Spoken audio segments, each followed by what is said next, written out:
என்னை ஆட்கொண்ட இயேசு உம்மை யார் என்று நான் அறிவேன். என்னை ஆட்கொண்ட இயேசு உம்மை யார் என்று நான் அறிவேன். உண்மையுள்ளவரே, என்றும் நன்மைகள் செய்பவரே, என்றும் நன்மைகள் செய்பவரே. என்னை ஆட்கொண்ட இயேசு உம்மை யார் என்று நான் அறிவேன். மனிதர் தூற்றும் போது உம்மில் மகிழ செய்பவரே, மனிதர் தூற்றும் போது உம்மில் மகிழ செய்பவரே, அதை தாங்கிட பலன் கொடுத்து தயவாய் அணைப்பவரே, அதை தாங்கிட பலன் கொடுத்து தயவாய் அணைப்பவரே. என்னை ஆட்கொண்ட இயேசு உம்மை யார் என்று நான் அறிவேன். என்னை ஆட்கொண்ட இயேசு உம்மை யார் என்று நான் அறிவேன். தனிமை வாட்டும் போது, தனிமை வாட்டும் போது நன் துணையார் இருப்பவரே, தனிமை வாட்டும் போது நம் துணையார் இருப்பவரே, உம்மாவியினால் தேற்றி அபிஷேகம் செய்பவரே, உம்மாவியினால் தேற்றி அபிஷேகம் செய்பவரே. என்னை ஆட்கொண்ட இயேசு உம்மை யார் என்று நான் அறிவேன். என்னை ஆட்கொண்ட இயேசு உம்மை யார் என்று நான் அறிவேன். வாழ்க்கை பயணத்திலே மிக தூணாய் வருபவரே, வாழ்க்கை பயணத்திலே மிக தூணாய் வருபவரே, உம் வார்த்தையின் திருவுணவால் வளமாய் காப்பவரே, உம் வார்த்தையின் திருவுணவால் வளமாய் காப்பவரே. என்னை ஆட்கொண்ட இயேசு உம்மை யார் என்று நான் அறிவேன். என்னை ஆட்கொண்ட இயேசு உம்மை யார் என்று நான் அறிவேன். உண்மை உள்ளவரே, என்றும் நன்மைகள் செய்பவரே, என்றும் நன்மைகள் செய்பவரே. உண்மை உள்ளவரே, உண்மை உள்ளவரே, என்றும் நன்மைகள் செய்பவரே, என்றும் நன்மைகள் செய்பவரே. என்னை ஆட்கொண்ட இயேசு உம்மை யார் என்று நான் அறிவேன்.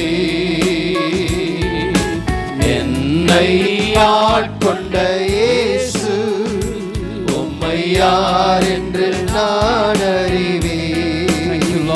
எல்லாரும் முழங்கற்படியிடலாமா? ஹல்லேலூயா, ஹல்லேலூயா. பிதாவாகிய தேவனாலும் கர்த்தராகிய இயேசு கிறிஸ்துவினாலும் கிருபையும் சமாதானமும் உண்டாயிருப்பதாக. ஆமென். இந்த மாதத்தின் முதல் வாரத்தில் மாறா மதுரமாகும் என்கிற தலைப்பில் நாம் கர்த்தருடைய வார்த்தையை தியானித்தோம்.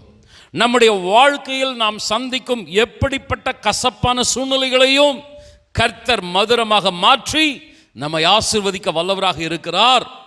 நானே உன் பரிகாரியாகிய கர்த்தர். சரீரத்தில் இருக்கிற வியாதிகளை மாத்திரமல்ல, நம்முடைய வாழ்க்கையில் காணப்படுகிற கசப்புகளையும் ஒரு பரிகாரியாக இருந்து மாற்றி சுகம் தந்து ஆசீர்வாதமான செழிப்பான வாழ்க்கையிலே தேவன் கொண்டு வந்து நிறுத்த வல்லவராக இருக்கிறார் என்று நாம் முதல் வாரத்தில் கர்த்தருடைய வார்த்தையை தியானித்தோம். அந்த செய்தியின் தொடர்ச்சியை இந்த நாளில் பார்க்க போகிறோம். தேவன் நம்முடைய வாழ்க்கையில் கசப்பான மாறா போன்ற சூழ்நிலைகளை மதுரமாக மாற்ற வல்லவராக இருக்கிறார். ஆனால் நாமும் நம்முடைய வாழ்க்கையில் கசப்பான சூழ்நிலைகளை நம்மை விட்டு அகற்றி போட வேண்டும். கர்த்தருக்கு மகிமை உண்டாகட்டும். இன்று பல குடும்பங்களில் அந்த 12 நீரூற்றுகள் என்று சொல்லப்படுகிற ஆசீர்வாதங்கள் குறைவாக இருக்கிறது. இன்று பல சபைகளில் அந்த கசப்புத்தன்மை மாறாமல், மதுரமாக மாறாமல் கசப்பான ஒரு சூழ்நிலையை தொடர்ந்து காணப்படுகிறது. காரணம், அவர்களுக்குள் இருக்கிற கசப்பை அவர்கள் தங்களை விட்டு நீக்காமல் இருப்பதே. அன்பான சகோதரனே, சகோதரியே, இந்த நாளின் வார்த்தை உங்கள் உள்ளத்தில் ஆழமாய் பரிசுத்த ஆவியானவர் பதிய வைப்பாராக. உங்களுக்குள் மாத்திரமல்ல, எனக்குள்ளும் நம் அனைவருக்குள்ளும் இந்த வார்த்தையை ஆவியானவர் பலமாய் கிரியை செய்யும்படி சபையாய் அர்ப்பணிக்கிறேன். கர்த்தர் ஆசீர்வதிப்பாராக. வாசிக்கலாம். எபிரேயர் 12ஆம் அதிகாரம் 15ஆம் வசனம். ஒருவனும் தேவனுடைய கிருபையை இழந்து போகாத படிக்கும் யாதொரு கசப்பான வேர் முளைத்தெழும்பி கலகம் உண்டாக்குகிறதினால் அநேகர் தீட்டுப்படாத படிக்கும். வசனம் சொல்லுகிறது, ஒருவருக்குள் இருக்கிற கசப்பான சுபாவங்கள் தேவன் அவர்களுக்கு தந்திருக்கிற கிருபைகளை இழக்கச் செய்கிறதாக இருக்கிறது. ஒருவனும் தேவனுடைய கிருபையை இழந்து போகாதபடிக்கு. தேவனுடைய கிருபையை இழந்து போக செய்வது எது? கசப்பான ஒரு தன்மை, கசப்பான ஒரு சுபாவம். தேவனுடைய கிருபையை இழக்கச் செய்வது மாத்திரமல்ல, அந்த வசனத்தின் தொடர்ச்சியை பாருங்கள். கலக்கம் உண்டாக்குகிறது, அநேகரை தீட்டுப்படுத்துகிறது, இடரச் செய்கிறது. சமாதானமான சூழ்நிலையை மாற்றி கலக்கம், குழப்பம் உண்டாக்குகிறது, இடரலுக்கு காரணமாக காணப்படுகிறது. இதற்கு காரணம் அந்த கசப்பான வேர், அந்த கசப்பான தன்மை. சகோதரனை, சகோதரியே, மாறாவை மதுரமாய் மாற்றுகிற கர்த்தர் நம்மத்திலே உலாவிக் கொண்டிருக்கிறார். ஆமென் சொல்லுங்க. எப்படிப்பட்ட கசப்பான ஒரு சூழ்நிலையில் நீங்கள் இருந்தாலும் ஆணித்தரமாய் சொல்லுகிறேன், நானே உன் பரிகாரியாகிய கர்த்தர் என்றவர் ஆவி ஆத்தும சரீரம் மதுரமான செழிப்பான நிலையை கட்டளையிட போதுமானவராக இருக்கிறார். ஆனால் நமக்குள் கசப்பான தன்மையை, அந்த வேரை வைத்து கொண்டிருக்கிறோமா?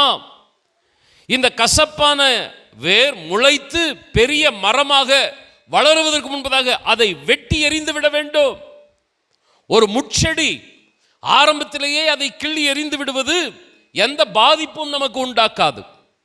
ஆனால் அதே முட்செடியை நாம் கண்டுகொள்ளாமல் விட்டுவிட்டால், அது வளர்ந்து மரமாக மாறுமானால், அதை வெட்டும் பொழுது நமக்கு இரத்த காயங்கள் ஏற்படும், வேதனைகள் உண்டாகும், நிறைய பிரயாசம் எடுக்க வேண்டும்.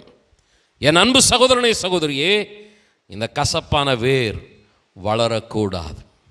கசப்பான சுபாவம் நம்மில் நிலைத்து தங்கி இருக்கக்கூடாது. இது அகற்றப்பட வேண்டும். எத்தனை பேர் ஆமென் சொல்றீங்க? தேவனுக்கு பிரியமில்லாத சுபாவம் நம்மில் வளரவே கூடாது. ஒன்று, தேவனது கிருபைகளை இழக்க செய்து விடுகிறது.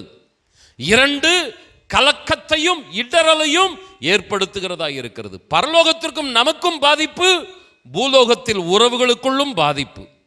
பரலோகத்திலும் பூலோகத்திலும் பாதிப்பை ஏற்படுத்துகிற இந்த கசப்பான வேர் சபைக்குள்ளோ குடும்பத்திற்குள்ளோ தனிநபர்களுக்குள்ளோ இருக்கவே கூடாது. எத்தனை பேர் ஆமென் சொல்றீங்க? இந்த கசப்பான வேர் என்பது எதை குறிக்கிறது? பவுல் அப்போஸ்தலன் இந்த கசப்பான வேரை குறித்து இதற்கு முந்தின வசனத்தில் இன்னும் அதிகமாய் சுட்டி காட்டுகிறார். 14ஆம் வசனம், யாவரோடும் சமாதானமாய் இருக்கவும் பரிசுத்தம் உள்ளவர்களாய் இருக்கவும் நாடுங்கள், பரிசுத்தம் இல்லாமல் ஒருவனும் கர்த்தரை தரிசிப்பதில்லையே. அப்போஸ்தலனாகிய பவுல் சொல்லுகிறார், யாவரோடும் சமாதானமாய் இருக்க நாடுங்கள். சமாதானத்திற்கு எதிரடையான ஒரு சொல்தான் கசப்பு. கசப்பும் சமாதானமும் ஒரே இடத்தில் இருக்க முடியாது. கசப்பு இருக்கிற இடத்தில் சமாதானத்தை காண முடியாது. சமாதானமான இருதயத்தை உடையவர்களிடத்தில் கசப்பு இருக்காது. கவனியுங்கள், கசப்பான வேர் இருக்கக்கூடாது என்று சொல்லுகிற பவுல், யாவரோடு சமாதானமாய் இருங்கள் என்று இங்கே அறிவுரை கோருகிறார். இன்றைக்கு குடும்பத்தில் சமாதானம் குறைவாக இருக்கிறது. கணவன் மனைவி உறவுக்குள் சமாதானம் இல்லை, சபைக்குள் சமாதானம் இல்லை, விசுவாசிகள் ஒருவரோடு ஒருவர் சமாதானம் இல்லை, ஊழியக்காரனுக்கும் விசுவாசிக்கும் ஒரு சமாதானம் இல்லாத சூழ்நிலை, பகைகள், விரோதங்கள், கசப்புகள் எங்கு பார்த்தாலும் காணப்படுகிறது. சமாதானத்தை சுவிசேஷமாய் அறிவிக்கிற ஊழியக்காரர்கள், அவர்களுக்குள்ளும் சமாதானம் இல்லை. ஊழியக்காரர்களே ஒருவரை ஒருவர் அழிப்பதற்கும் வீழ்த்துவதற்கும் துடித்துக் கொண்டிருக்கிறார்கள். கவனிக்கிறீர்களா? ஆண்டவர் சொல்றார், கசப்பான வேர் உங்களுக்குள்ள என்ன பண்ணக்கூடாது, இருக்கக்கூடாது. தேவனுடைய கிருபையை நீங்க என்ன பண்ணிடுவீங்க, இழந்துருவீங்க. மாத்திரம் இல்ல, அதனால கலக்கம் உண்டாகும், அதனால் இடரல் உண்டாகும். யாவரோடும் சமாதானமாயிரு. சமாதானம் நமக்கு ஒரு பாதுகாப்பான ஆசீர்வாதமான சூழ்நிலை கொண்டு வந்துவிடும். கசப்பு இடரலை, பிரச்சனையை ஏற்படுத்தும். பிரதர் அண்ட் சிஸ்டர், இன்னைக்கு சபை, குடும்பம், தேவன் தமது நோக்கத்தை நிறைவேற்றுவதற்கு 2 அமைப்புகளை ஏற்படுத்தினார். ஒன்று ஃபேமிலி, இன்னொன்று சர்ச். ரெண்டுமே வீடு தான். குடும்பமாகிய வீடு, சபையாகிய வீடு. இன்னைக்கு இந்த 2 இடத்துலையும் சமாதானம் காண முடியாத ஒன்றாக இருக்கிறது. குடும்பத்தை அவர் தமது கரத்தினால் உண்டாக்கினார், சபையை அவர் தமது இரத்தத்தை சிந்தி உண்டாக்கினார். 2ஐயும் படைத்தவர் கர்த்தர். ஆனால் இங்கே சமாதானத்துக்கு பதிலாக எது அதிகமாக இருக்கிறது? கசப்பு அதிகமாக இருக்கிறது. குடும்பத்தில் கசப்புகள், சபையில் கசப்புகள். கிருபை இன்றைக்கு வீணாய் போய் கொண்டிருக்கிறது. ஏன் கலக்கம், ஏன் இடரல்? சமாதானத்தை நாடுகிறவர்கள் குறைவு, கசப்பை இருதயத்திலே வைத்துக் கொண்டிருக்கிறவர்கள் அதிகம். அன்பானவர்களே, நாம் ஆராதிக்கிற தேவன் எப்படிப்பட்டவர்? சமாதானத்தின் தேவன். ரோமர்ல வாசிக்கிறோம், சமாதானத்தின் தேவன் சீக்கிரமாய் சாத்தானை உங்கள் காலின் கீழாக நசுக்கி போடுவார். சமாதானத்தின் தேவன் என்கிற வார்த்தை மாத்திரம் பல முறை வேதத்தில் வருகிறது. நம்முடைய ஆண்டவர் எப்படிப்பட்ட தேவன்? சமாதானத்தின் தேவன், கசப்பான தேவன் அல்ல. ஆனால் அவருடைய பிள்ளைகளாக நாம் எப்படி இருக்கிறோம்? கவனிங்கள் அருமையானவர்களே, ஏசாயா அவருடைய நாமங்களை அறிக்கையா சொல்லிட்டே வந்துட்டு இருக்கிறான். அவருடைய நாமம் அதிசயமானவர், ஆலோசனை கர்த்தர், அதுக்கடுத்து சமாதான பிரபு, பிரின்ஸ் ஆஃப் பீஸ். அவர் வீட்டுக்கு தலைவரா, சபைக்கு ராஜாவா இருக்கிறார்னா அங்க சமாதானத்தை ஏற்படுத்துகிறவர். ஆண்டவராக இயேசு கிறிஸ்து பிறக்கிறாருங்க. தேவ தூதர்கள் வானத்தில் பாட்டு பாடுறாங்க, உன்னதத்திலே தேவனுக்கு மகிமை, பூமியிலே சமாதான, மனுஷர் மேல் பிரியம் உண்டாவதாக. கிறிஸ்மஸ், சமாதானத்தின் பிறப்பு. இயேசு வீட்டில் பிறந்திருக்கிறாரா? சமாதானம் இருக்கணுமே, ஆண்டவருக்கு மகிமை உண்டாகட்டும். நம்மெல்லாம் இந்த விசுவாச வாழ்க்கையை முடிச்சுட்டு மரணமோ வருகையோ 1000 வருஷம் ஆண்டவரோட அரசால போகிறோம். 1000 வருடம் அரசால போகிற அந்த இடத்துல அந்த அரசாட்சி எப்படி இருக்குமா? ஏசாயா சொல்றாரு, ஓநாய் ஆட்டுக்குட்டியோடு தங்கும், புலி வெள்ளாட்டுக்குட்டியோடு படுத்துக்கொள்ளும், கன்றுக்குட்டியும் காளையும் சிங்கமும் ஒருமித்து மேய்ந்து கொண்டிருக்கும். ஒரு சின்ன பையன் இவைகளை எல்லாவற்றையும் நடத்துவான். எவ்வளோ ஒரு அருமையான இடம் பார்த்தீங்களா? ஓநாய் ஆட்டுக்குட்டி பார்த்துச்சுன்னா விடாது, சிங்கம் காளை கண்ணுக்குட்டி க்ளோஸ் பண்ணிடும். ஆனால் இவைகளெல்லாம் ஒருமித்து மேயும். 1000 வருட அரசாட்சிங்க. கர்த்தர் ராஜாதி ராஜாவாக இருப்பார். ஆமென். நீங்களும் நானும் ராஜாக்களாக, ஆசாரியர்களாக இருப்போம். ஆமென். அங்கே சமாதானம் தான். ஓனாயும் ஆட்டுக்குட்டியும் சமாதானமாக இருக்கும். ஆனால் இங்கே எப்படி இருக்கு? எங்க உலகத்தில் பகை இருக்குது, ஓகேங்க. சபை எப்படிங்க இருக்குது? குடும்பம் எப்படிங்க இருக்குது? உறவுகளுக்குள் நாம் எப்படி இருக்கிறோம்? சமாதானத்தின் தேவன் தான் சபையிலே ராஜாவாக வீற்றிருக்கிறார். ஹல்லேலூயா. குடும்பத்தின் தலைவராக இருக்கிறார். ஆனால் குடும்பத்திலும் சபையிலும் சமாதானம் இன்றைக்கு காணப்படவில்லை. பிரதர் அண்ட் சிஸ்டர், கசப்பான வேர் முளைக்க கூடாது. அந்த கசப்பான வேரை வளரவிட்டால் தேவனது கிருபை விலகிவிடும். அந்த கசப்பான வேர் தொடர்ந்து வளர வளர கலக்கம் உண்டாகும். குடும்பத்திலும் சபையிலும் இடறல் உண்டாகும். அந்த வேரை வெட்டி போடுங்கள். அந்த வேர் வளரக்கூடாது. ஆமென் சொல்லுங்களேன். கொஞ்சம் கரங்களை உயர்த்தி, ஆண்டவரே, எங்கள் தேவன் மாறா போன்ற கசப்பான சூழ்நிலைகளை மதுரமாக மாற்ற வல்லவர். நானே உன் பரிகாரியாகிய கர்த்தர். உன் சரீரத்துக்கு மாத்திரமல்ல, உன்னுடைய உலக பிரகாரமான வாழ்க்கைக்கும் ஆவிக்குரிய வாழ்க்கைக்கும் நானே உன் பரிகாரி. ஆமென். எல்லா கசப்புகளையும் மதுரமாய் மாற்றி 12 நீரூற்றுகள் செழிப்பிலே கொண்டு வந்து நிறுத்த நீர் போதுமானவர். ஆமென் சொல்லுங்க. ஆனால் நான் எப்படி இருக்கிறேனப்பா? நீர் சமாதானத்தின் தேவன் ஆண்டவரே. ஆனால் சமாதானத்தை நான் காத்துக்கொள்ளுகிறேனா? யாவரோடும் சமாதானமாய் இருங்கள்னு சொல்லப்பட்டிருக்கிறதே, சமாதானத்தை ஆண்டவரே நான் நாடுகிறேனா? கரங்களை கொஞ்சம் உயர்த்தி, ஆண்டவரே, கசப்பை எங்களை விட்டு அகற்ற. குடும்பத்தில் சபையில் கசப்பு வேறொன்ற கூடாது. இயேசுவின் நாமத்தினால அது அகன்று போவதாக. கொஞ்சம் சத்தமா ஆமென் சொல்லுங்க. ஒரு சிலர் இருக்கிறாங்க, அவங்க கிட்ட நம்ம சமாதானமா போயிடலாம் அப்படின்னு போயிட்டு கையை கொடுத்து சமாதானமா இருக்கிறதுக்கு பிரைஸ் தி லார்ட் அப்படின்னாலும் அவங்க அந்த கசப்புல அப்படியே இருப்பாங்க. என்ன பண்ணுறது பாஸ்டர்? நீங்கள் சொல்கிறீங்க யாவரோடும் சமாதானமாக இருங்க. இப்படி இருக்குது, என்ன பண்ணுறது பாஸ்டர்?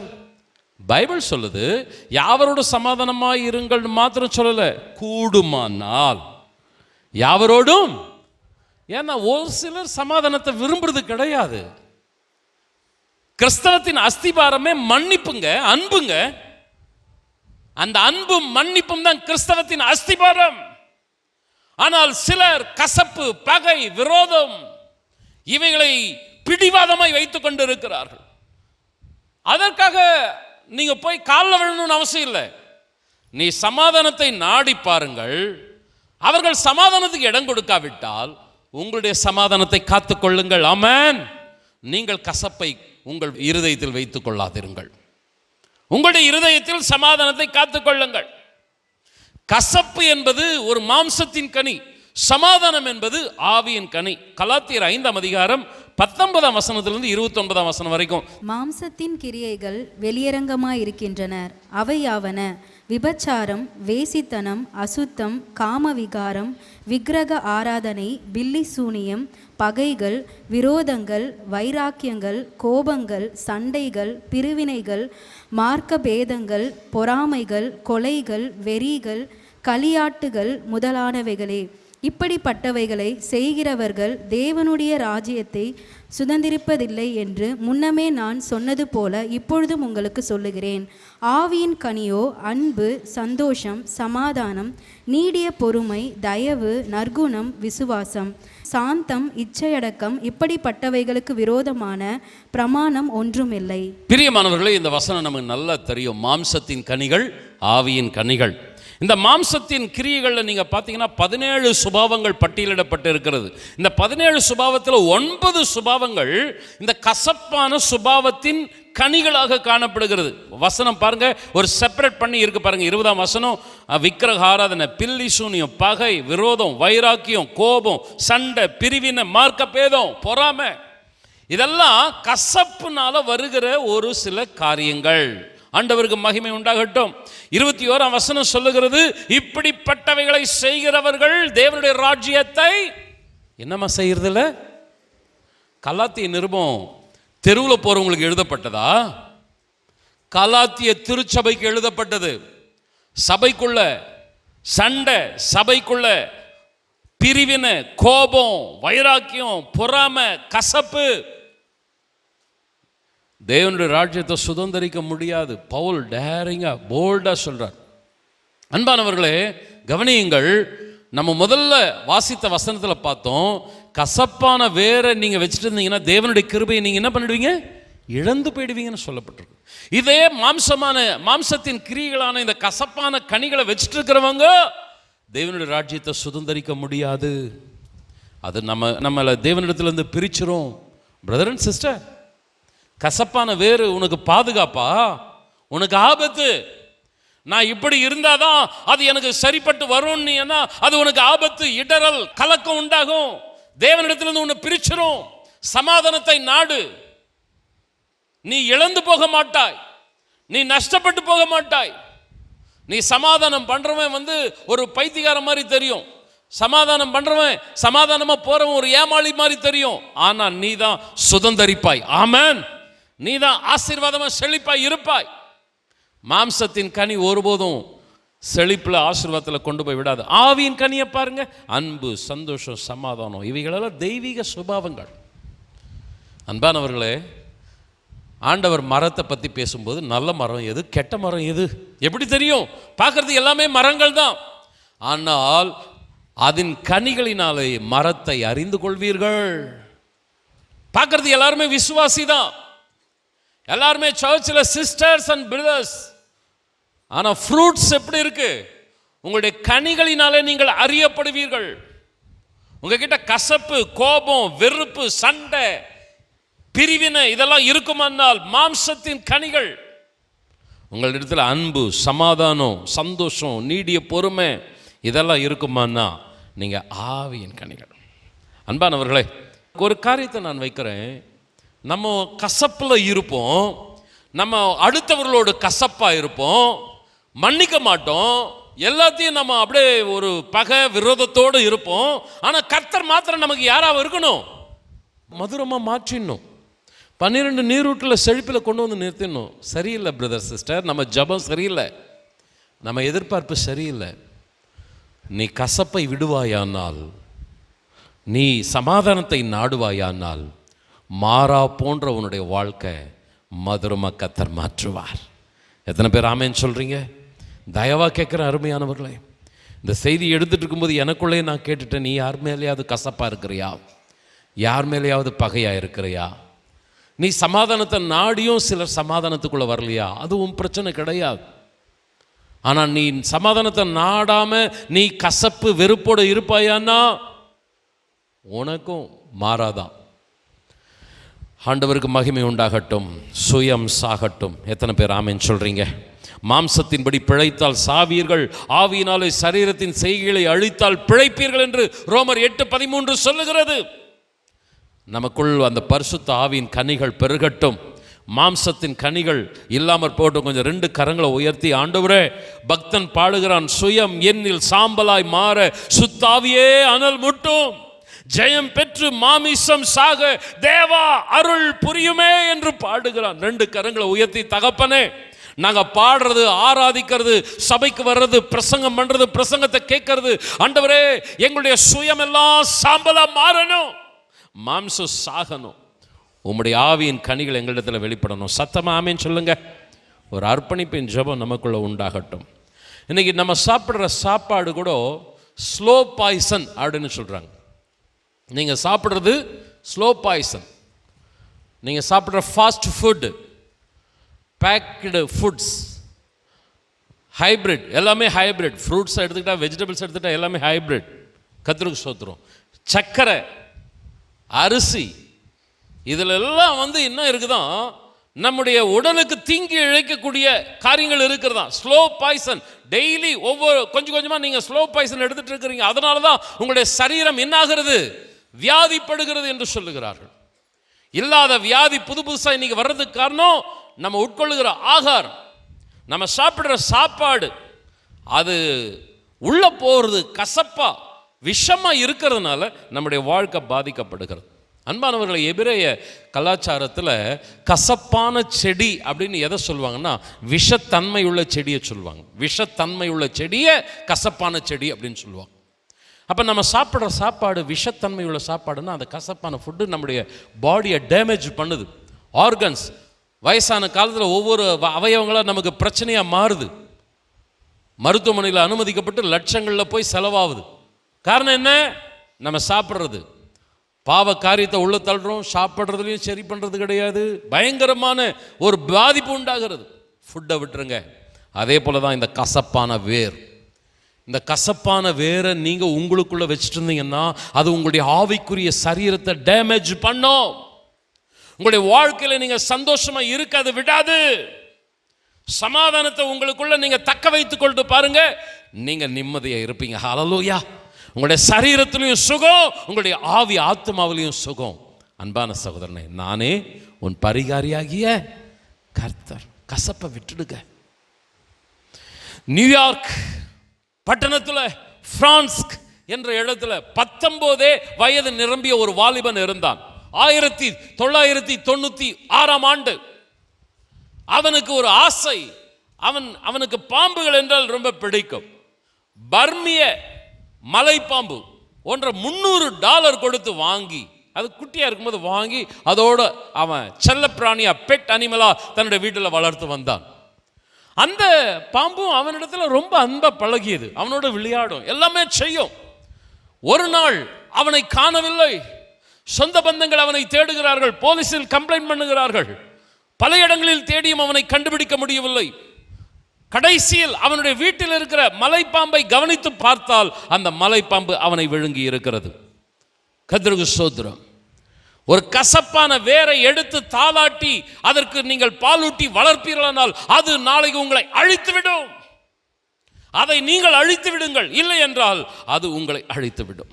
அன்பான தேவ பிள்ளையே, இந்த காலவெளியிலே ஆண்டவர் அநேகருக்கும் நமக்கும் இடரலை ஏற்படுத்தக்கூடிய அந்த கசப்பு நமக்கு தேவையா என்பதை சிந்தித்து பாருங்கள். சபைக்குள்ளும் சாத்தான் கசப்பை கொண்டு வருவதற்கு முயற்சிக்கிறான். சபைக்குள் கசப்பு என்பது கள்ள உபதேசம், துர் உபதேசம். ஆரோக்கிய உபதேசம் என்பது சமாதானத்திற்குரியது. கள்ள உபதேசம் என்பது இடரலுக்குரியது, அது கலக்கத்தை உண்டாக்கக்கூடியது. இன்னைக்கு சபைகளில் கள்ள உபதேசங்கள் பெருகி இருக்கிறது. கர்த்தருக்கு ஸ்தோத்திரம். பரிசுத்தத்தை பற்றி பிரசங்கம் பண்றதை காட்டிலும் பாவத்தை பற்றி பிரசங்கம் பண்றாங்க. நீ பாவம் செய், ஒன்றும் அதனால தப்பு இல்லை. பிரசங்கம் பண்றவனும் நரகத்துக்கு போவான், கேட்கிற விசுவாசிகளும் நரகத்துக்கு போவாங்க. ஆண்டவர் ஒரு இடத்துல சொல்றாரு, தானும் பரலோகத்துக்கு பிரவேசிக்க மாட்டார்கள், பிரவேசிக்கிறவர்களையும் அவர்கள் என்ன செய்வதில்லை, விடுவதில்லை. ஒரு கூட்டம் வஞ்சிக்கப்பட்டு கொண்டு இருக்கிறது. கள்ள உபதேசம், துர் உபதேசம், சபையில கசப்பான வேர் எழும்புகிறது. ஆதி திருச்சபையில இப்படி ஒரு கசப்பான வேர் எழும்புச்சுங்க. உடனே பேதுரு அதை ஐடென்டிஃபை பண்ணி அந்த கசப்பான வேரை அகற்றி போட்டான். அப்போஸ்தலர் நடபடிகள் 8:23.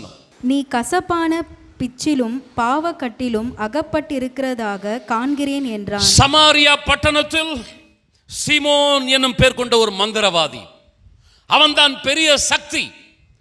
அவனிடத்தில் அநேகர் திரளாய் வருவார்கள். எந்த பிரச்சனைக்காக இந்த மந்திரவாதியிடம் வந்தாலும் அந்த பிரச்சனை அவர்களை விட்டு நீங்கி போய்விடும். அந்த சமாரியா பட்டணத்தில் அவன்தான் பெரிய ஆள். இந்த இடத்திலே ஊழியம் செய்வதற்கு தேவனால் அனுப்பப்பட்டவன் பிலிப்பு. பிலிப்புவை கர்த்தர் வல்லமையாய் பயன்படுத்துகிறார். பலத்த அற்புதங்கள் அதிசயங்கள் நடக்கிறது. யார் மேல கையை வைக்கிறானோ கட்டுகள் உடைகிறது, பிசாசுகள் விலகுகிறது, அற்புதங்கள் நடக்கிறது. ஆமென். இந்த மந்திரவாதி காசு வாங்கினு பல காரியத்தை பண்றான். இந்த பிலிப்பு இலவசமா அந்த விடுதலையை கொடுக்கிறான். ஜனங்கள் திரளாய் பிலிப்பு இடத்திலே போகிறார்கள். போறவங்க எல்லாம் சுகம் பெறுகிறார்கள். வருமானம் சீமோனுக்கு குறைகிறது, கூட்டம் குறைகிறது. அவன் யோசிக்கிறான், என்ன நடக்கிறது? பிலிப்பு என்கிற ஒரு ஊழியக்காரன் வந்திருக்கிறான். இயேசுவின் நாமத்தில் அற்புதங்கள் அதிசயங்கள் நடக்கிறது. அவனுக்குள்ள ஒரு ஆசை, ஒருவேளை நம்ம வைத்துக்கொண்டு செய்கிற இந்த மந்திரத்தை காட்டிலும் இயேசுவின் அந்த மந்திரம் வல்லமை பெரியதோ. பிலிப்புவை தேடி போகிறான். உண்மையாக இயேசுவை ஏற்றுக்கொள்ள வேண்டும் என்கிற ஆசையில் அல்ல, அவனுக்குள் இருக்கிற ஒரு கசப்பான வேர் சம்பாதிக்க வேண்டும், ஜனங்களுக்கு மத்தியிலே பெரியவனாக இருக்க வேண்டும். பிலிப்புவை நோக்கி போகிறான். ஞானஸ்நானமும் எடுத்துக் கொள்கிறான். சபைக்குள் ஒரு விசுவாசி போல உட்கார்ந்து கொண்டு இருக்கிறான். அவனுக்குள் இருக்கிற சிந்தனை எல்லாம், நான் பிலிப்புவை ஓவர்டேக் பண்ணினோம், அவனை மாதிரியே நான் அற்புதம் செஞ்சு ஜனங்களை என் பக்கமா திருப்பணும். சமாரியா பட்டணத்தில் நிறைய விசுவாசிகள் வந்திருக்கிறார்கள், நிறைய பேர் ரட்சிக்கப்பட்டிருக்கிறார்கள் என்று கேள்விப்பட்ட உடனே பேதுருவும் யோவானும் ஒரு கன்வென்ஷன் மீட்டிங் நடத்துறதுக்கு வராங்க. பேதுருவும் யோவானும் பிரசங்கம் பண்றாங்க. ஜனங்கள் எல்லாம் ரொம்ப ஆண்டவருக்குள் மகிமை அடைகிறார்கள். பரிசுத்த ஆவியின் வல்லமையை பெறுவதற்காக தலைமையில கையை வச்ச உடனே சபை மக்கள் எல்லாம் அபிஷேகத்தில் நிறைகிறாங்க. இதை பார்க்குறான் சீமோன். உடனே பேதுருக்கிட்ட தனியாக போயிட்டு பணமெல்லாம் கொண்டு வந்து பேதுருக்கிட்ட கொடுத்து, நானும் யார் மேலே கையை வைக்கிறேனோ அவனுக்கு என்ன வரணும்? அபிஷேகம் வரணும், எனக்கும் இந்த வரத்தை தாங்க அப்படின்னு கேட்குறான். அன்பானவர்களே, உள்ள நுழைஞ்சதும் தப்பு, அவனுடைய அர்ப்பணிப்பும் தப்பு. தேவனுடைய ஆசீர்வாதங்களை, வரங்களை, மேன்மைகளை, உயர்வுகளை ஜபத்தினால, பரிசுத்தத்தினால, தாழ்மையினால, தேவனுக்குள்ள காத்திருக்கிறதுனால தான் பெற்றுக்கொள்ள முடியும். பொறாமையில, போட்டியில் அல்ல பெற்றுக்கொள்வது. ஆனா சபைக்குள்ள தந்திரமா ஒரு கசப்பான வேர் உள்ள நுழைஞ்சிடுச்சு. பணத்தை எடுத்து கொடுத்து எனக்கு தான். உடனே பேதுரு சொல்றான், உன் பணம் உன்னோட நாசமாய் போக கடவுது. நீ கசப்பான பிச்சிலும் பாவ கட்டிலும் அகப்பட்டிருக்கிறதாக காண்கிறேன். தேவனது ஆசீர்வாதங்களை, கிருபை, வரங்களை அன்பான சகோதரனை சகோதரி சுதந்திரிக்கணும்னு ஆசைப்படுறியா? அவர் வைத்திருக்கிற மேன்மையான நன்மைகளை, கனத்தை, அபிஷேகத்தின் வல்லமையை பெற்றுக்கொள்ளணும்னு ஆசைப்படுறியா? பொறாமையில் நாடாத, ஜனங்களுக்கு முன்பாக பெரிய ஆளாக இருக்கணுன்றதுக்காக தந்திரமாக எதையும் செஞ்சிடாத. தேவன் சமூகத்தில் காத்துரு. ஆமென். அவருக்குள்ள உன்னை அர்ப்பணித்து அவரிடத்துல கிருபை மேல கிருபை பெற்றுக்கொள். அவர் தான் பயன்படுத்தணும், அவர் தான் ஆசீர்வதிக்கணும். ஆமென் சொல்லுங்க. சீமோன் ஒரு கசப்பான வேர். அந்த கசப்பான வேரை உடனே பேதுரு வெட்டி போட்டான். உன்னுடைய பணம் உன்னுடைய நாசமாய் போக கடவுள். அவன் பணத்தினால எதை பலனா வச்சு சாதிக்கணும்னு நினைச்சானோ அதை ஆண்டவர் அப்படியே அழிய பண்ணினார். அன்பானவர்களை, இந்த காலவெளியிலே சபைகளை கர்த்தர் சுத்திகரிப்பாராக. கள்ள உபதேசங்கள், துர் உபதேசங்கள், 2 கரங்களை உயர்த்தி, தகப்பனே, ஆடுகள் இடறி போய் விடக்கூடாது ஆண்டவரே. அநேக ஆடுகள் ஆண்டவரே பாவத்திலும் பின்மாற்றத்திலும் தொடர்ந்து இருப்பதற்கு காரணம் ஆண்டவரே பிரசங்க மேடைகளிலே எழும்புகிற துர் உபதேசங்கள். ஆண்டவரே, கர்த்தர் அன்றைக்கு சபையை சுத்திகரித்தது போல இன்றைக்கும் சுத்திகரிப்பீராக. சத்தமா ஆமென் சொல்ல கேட்கிறேன். உபாகமம் 29 அதிகாரம் 18 வசனம்.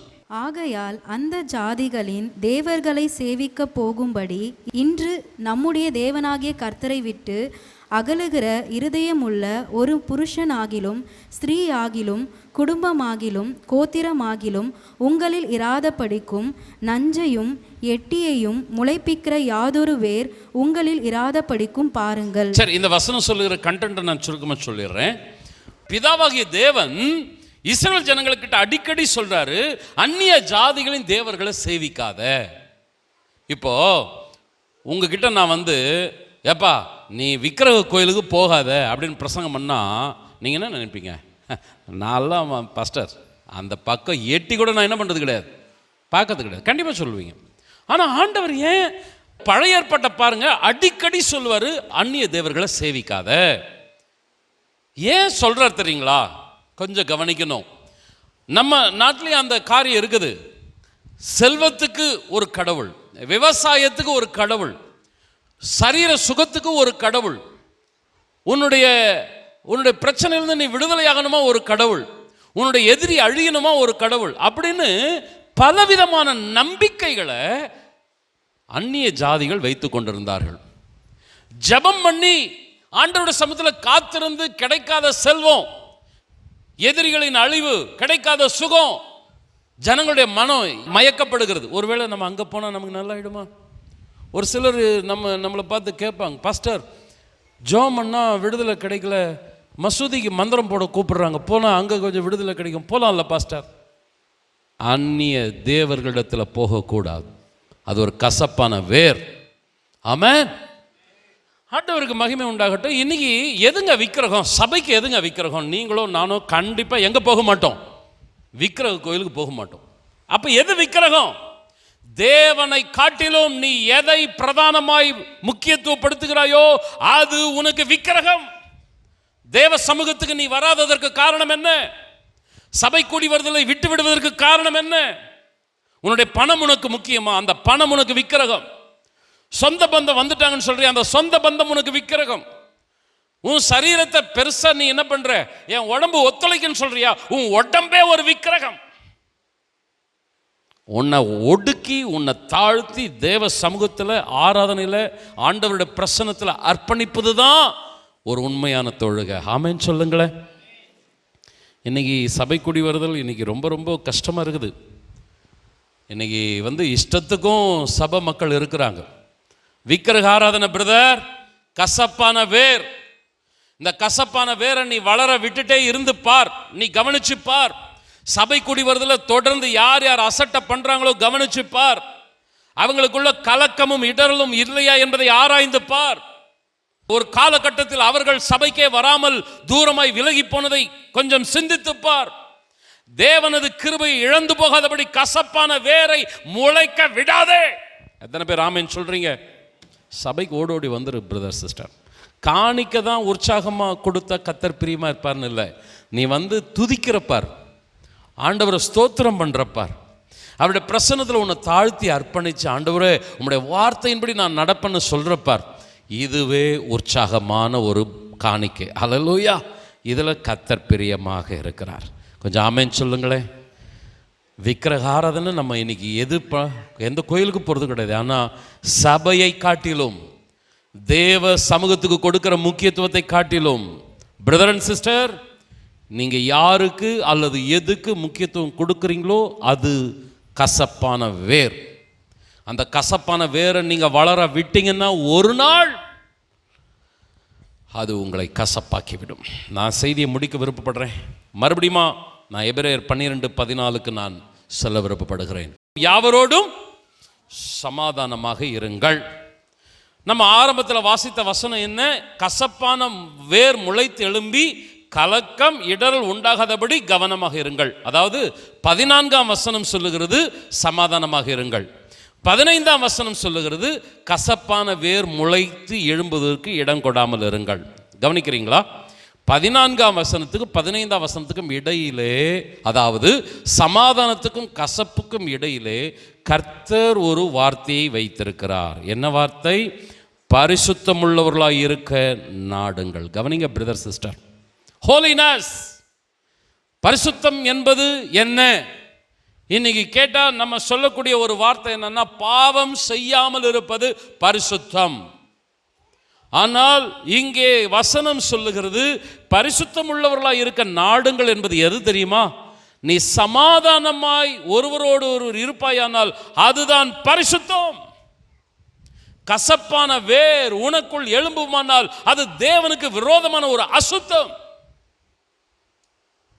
நல்ல கவனிங்க. 14ஆம் வசனம் சமாதானத்தை குறித்து பேசுது, 15ஆம் வசனம் கசப்பை குறித்து பேசுது. இந்த இரண்டுக்கும் இடையில பரிசுத்தம் உள்ளவனாயிரு. அருமையானவர்களை, இன்னைக்கு பரிசுத்தத்துக்கு ஒரு அளவுகோலை நம்மளே வச்சிருக்கிறோம். பரிசுத்தத்துக்கு அளவுகோல் என்ன? இந்த தப்பை செய்யாத, இப்படி இருக்காத, அப்படி இருக்காத, இதுதான் பரிசுத்தம்.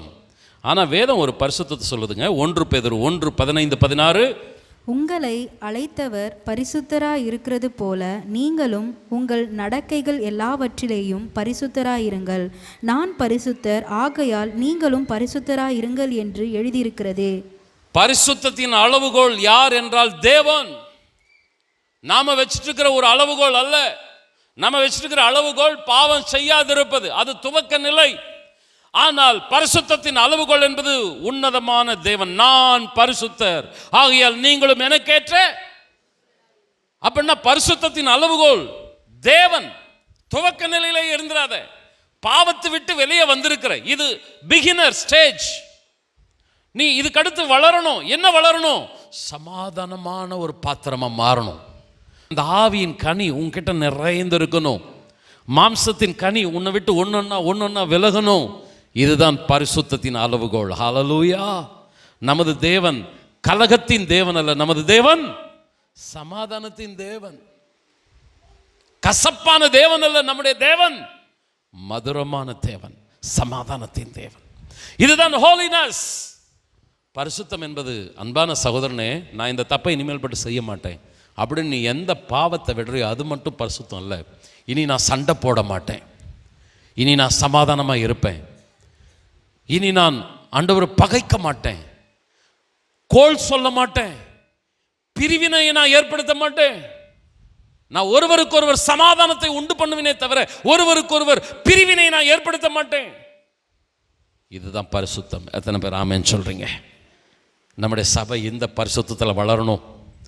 எத்தனை பேர் ஆமேன்னு சொல்றீங்க? அன்பானவர்களை, ஒரு நாள் நம்ம தேவனுடைய சாயலாக மாற போறோங்க. நம்ம ஆண்டவரை போலவே மாற போறோம். அது தேவ சாயல்னா என்ன? வெறும் பாவம் செய்யாதிருப்பது மாத்திரம் அல்ல, இந்த ஆவியின் கனிகள், இந்த கசப்பான வேறு, மாம்சத்தின் கனிகள், இதெல்லாம் எதுவுமே இல்லாமல் தேவனுடைய சாயலாக இருப்பது தான் பரிசுத்தம். அதே 14ஆம் வசனம் கடைசியாக சொல்லுது. என்ன சொல்லுகிறது? பரிசுத்தம் இல்லாமல் ஒருவனும் தேவனை தரிசிக்க முடியாது. தேவனை யாருங்க தரிசிக்க முடியும்? இந்த பூமியில் ஒருத்தன் தேவனை தரிசிச்சா அவன் என்ன ஆயிடுவான்?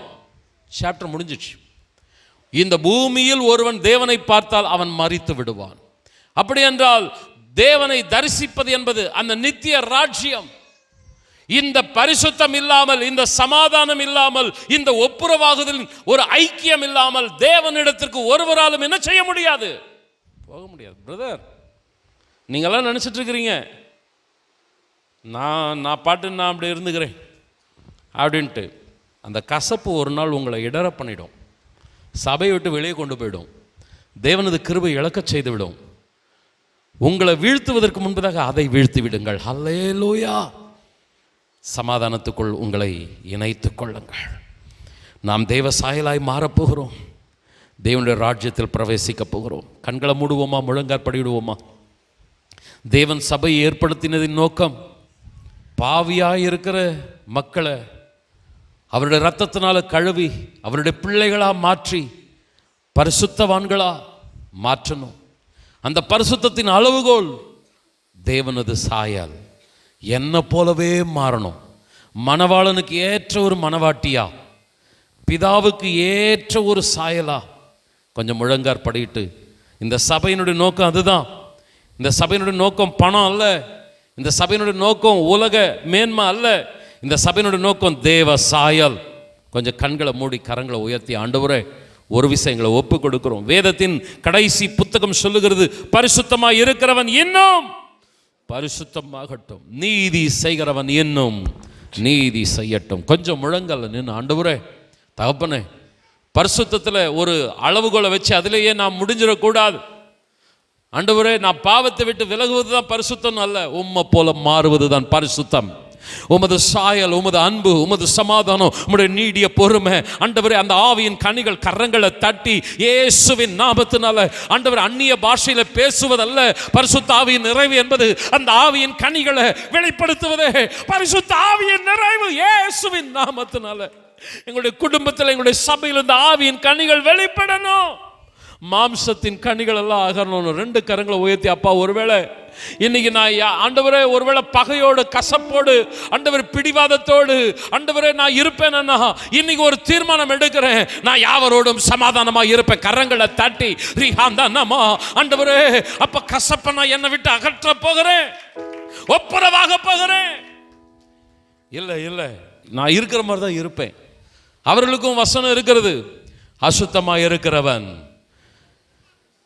அது வேணான்னு நினைக்கிறேன், அநியாயம் செய்கிறவன் இன்னும் அநியாயம் செய்யட்டும், இதோ அவனவனுக்கு நான் அளிக்கும் பலன் என்னோட கூட வந்து கொண்டு இருக்கிறது. பிரதர் சிஸ்டர், இந்த உலகத்தில் நம்ம ஒன்றும் கொண்டு வந்ததும் இல்லை, ஒன்றும் கொண்டு போகிறதும் இல்லை. பகையை வச்சுட்டு, விரோதத்தை வச்சுட்டு நமக்கு வருகிற ஆசீர்வாதங்களை இழந்துட வேண்டாம். உம்முடைய பிரசன்னத்தில் எங்களை ஆண்டவரை அர்ப்பணிக்கிறோம். ஆண்டவரை, நாங்கள் ரட்சிக்கப்பட்டிருக்கிறது, சபைக்கு வந்திருக்கிறது உம்முடைய சாயலாக மாறுவதற்காக. எத்தனை பேர் வாஞ்சிக்கிறீங்க? கொஞ்சம் முழங்காற்படிட்டு. உலக காரியங்களுக்காகவா சபை? கர்த்தருக்கு ஸ்தோத்திரம். பணத்துக்காகவா, வேலைக்காகவா, இந்த உலக பிரகாரமான ஆசீர்வாதங்களுக்காகவா சபை? மனுஷன் கொண்டு வந்தது ஒன்றும் இல்லை, கொண்டு போகிறது ஒன்றும் இல்லை. எல்லாத்தையும் நம்ம விட்டுட்டு போகிறோம். ஆனால் நம்ம யாரை போல மாற போகிறோம்னா தேவனை போல மாற போகிறோம். கரங்களை உயர்த்தி, ஆண்டவரே, எனக்குள்ளே இருக்கிற அந்த கசப்பை அகற்ற போகிறேன், எனக்குள்ள இருக்கிற அந்த ஆண்டவரே மாம்சத்தின் கனிகளை நான் அகற்ற போகிறேன். ஆண்டவரே, நீர் பெருகணும்ப்பா, நான் சிறுகணும் ஆண்டவரே, ஆவியானவர் ஜெயிக்கணும் ஆண்டவரே, என்னோட மாம்சம் சாகணும் ஆண்டவரே, கர்த்தாவே உதவி செய்யும். சீக்கிரமா வரப்போகிறீர். சமாதானத்தின் தேவன் சாத்தானை சீக்கிரமாய் உங்கள் கால்களின் கீழாக நசுக்கி போடுவார். ஹல்லேலூயா. ஆண்டவரே, அந்த சாத்தான் எங்களை நசுக்கணும்னு பார்க்கறான் கசப்பை வச்சு. ஆனா இதோ சமாதானத்தை பற்றி கொள்ள போகிறோம். கரங்களை தட்டி அந்த தேவ சாயலை எங்களுக்குள்ள கொண்டு வர போகிறோம். எங்களை வீழ்த்த நினைக்கிற அந்த சாத்தானை நாங்கள் நசுக்க போகிறோம். Praise the Lord. ஆண்டவர் நம்மை நடத்துவாராக. 2 கரங்களை உயர்த்தி, பிரதர் அண்ட் சிஸ்டர், இந்த கசப்பை நீ அகற்றி அகற்றி பாரு. ஆண்டவருடைய நாமத்தினால சொல்றேன், மதுரமா உன் வாழ்க்கை மாறும். 12 நீரூற்றுகள் போல உன்னுடைய வாழ்க்கை செழிப்பா மாறும். ஊழியக்காரராக இருந்தாலும் சரி, விசுவாசிகளாக இருந்தாலும் சரி, இந்த கால வேளையில நான் சொல்றேன், இயேசுவின் நாமத்தில் இந்த கசப்புக்கு நம்முடைய வீட்டில் நம்முடைய சபையில் இடம் இருக்கக்கூடாது. கரங்களை தட்டி, ஆண்டவர் ஒரு விச என்னை ஆண்டவரே அப்பா உம்முடைய அபிஷேகத்தினால நிரப்பும் கல்வாரியின் அன்பினையே. ஹல்லேலூயா. ஆண்டவர் உமக்கு ஸ்தோத்திரம், உமக்கு ஸ்தோத்திரம். என்னை ஆண்டவர் உம்முடைய சாயலாய் மாற்றுவீராக. ஹல்லேலூயா. கல்வாரியின் அன்பினையே கண்டு விரைந்தோடி வந்தேன். கல்வாரியில் அன்பினையே கண்டு விரைந்தோடி வந்தேன். கழுவும் திரு ரத்தத்தாலே கரை நீங்க இருதயத்தை. சொல்லுங்க, கழுவும் திரு ரத்தத்தாலே. கரங்களை உயர்த்தி அர்ப்பணிச்சு பாடலாமா? சுயமென்னில் சாம்பலாய் மாற, சுயமென்னில் சாம்பலாய் மாற, சுத்தாவியே அனல் மூட்டும். ஜெயம் பெற்று மாமிசம் சாக தேவா அருள் செய்யுமே. அர்ப்பணிச்சு பாடுங்க. ஜெயம் பெற்று மாமிசம் சாக தேவா. 2 கரங்களை உயர்த்தி, கல்வாரியின் அன்பினையே, கல்வாரியின் அன்பினையே கண்டு விரைந்தோடி வந்தேன். கல்வாரியின் அன்பினையே கண்டு விரைந்தோடி வந்தேன். கழுவும் திரு ரத்தத்தாலே கரை நீங்க இருதயத்தை. கழுவும் திரு ரத்தத்தாலே கரை நீங்க இருதயத்தை. பொன்னையும் பொருளையும், பொன்னையும் பொருளையும் விரும்பேன். மண்ணின் வாழ்வையும் நான் பெருத்தேன். மன்னவன் இயேசுவின் சாயல் இந்நிலத்தை கண்டதா. மன்னவன் இயேசுவின் சாயல் இந்நிலத்தை கண்டதா. கரங்களை உயர்த்தி பாடுவோமா? கல்வாரியில் அன்பினையே கண்டு விரைந்தோடி வந்தேன். கல்வாரியில் அன்பினையே கண்டு விரைந்தோடி வந்தேன். கழுவும் திரு ரத்தத்தாலே கரை நீங்க இருதயத்தை. கழுவும் திரு ரத்தத்தாலே கரை நீங்க இருதயத்தை.